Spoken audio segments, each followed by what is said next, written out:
مولانا ہدایت الرحمان بلوچ نے B S O Mengal اور بی ایس او پجار کے حوالے سے جو بات کی ہے وہ بالکل درست بات کی ہے. آن دی ریکارڈ یہ جتنے یہاں پہ لوگ موجود ہیں ان سب کو گواہ کر کے یہ بات کہنا چاہتا ہوں کہ اگر آج بھی وہ جو ایک شرمناک ویڈیو اسکینڈل کا معاملہ بلوچستان یونیورسٹی کے اندر ہوا تھا، اگر اس کی شفاف تحقیقات آج بھی کرائی جائے تو انہی طلبہ، قوم پرست طلبہ تنظیموں کے جو رہنما، ان کے جو قائدین ہیں، ان کے نام سر فہرست ہوں گے.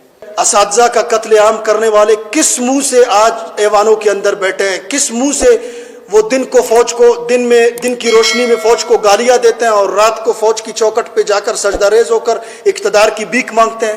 بلوچستان یونیورسٹی کو منشیات کا اڈا بنایا گیا ہے، پولی ٹیکنک کالج کو منشیات کا اڈا بنایا گیا ہے، بی ایم سی کو، بولان میڈیکل کالج کو، یہ قوم پرست جو طلبہ تنظیمیں ہیں ان کے قائدین دن کو طلبہ کی نمائندگی اور دن کو طلبہ کا رہنما اپنے آپ کو ظاہر کرتے ہیں اور رات کو سمگلنگ کے ذریعے اور وہ ایک منشیات سمگلر کے طور پر، منشیات ڈیلر کے طور پر اپنا کردار ادا کرتے ہیں. نہیں، وہ ہمارا ذمہ دار نہیں ہے، وہ عقد و تحریک کا، وہ ہمارا ذمہ دار نہیں ہے عقد و تحریک کا.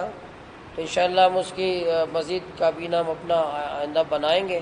وہ ہمارا عقد و تحریک پر اس کی تردید بھی آئی ہے، ہمارے ترجمان کی طرف سے اس کی تردید آئی ہے. وہ ہمارا ذمہ دار نہیں ہے، لیکن ظاہر ایشوز ہیں، مسائل ہیں، ہمارے اداروں میں مسائل ہیں، یونیورسٹیوں میں مسائل ہیں. یہ بلوچستان یونیورسٹی کا اسکینڈل کی رپورٹ پبلک اب تک آئی نہیں ہے، اس لیے مسائل تو ہیں، لیکن یہ کہ اس پہ میں تفصیلی آپ کے سامنے بات نہیں کر سکتا. جہاں جہاں بات مجھے کرنی تھی وہاں میں نے کیا ہے.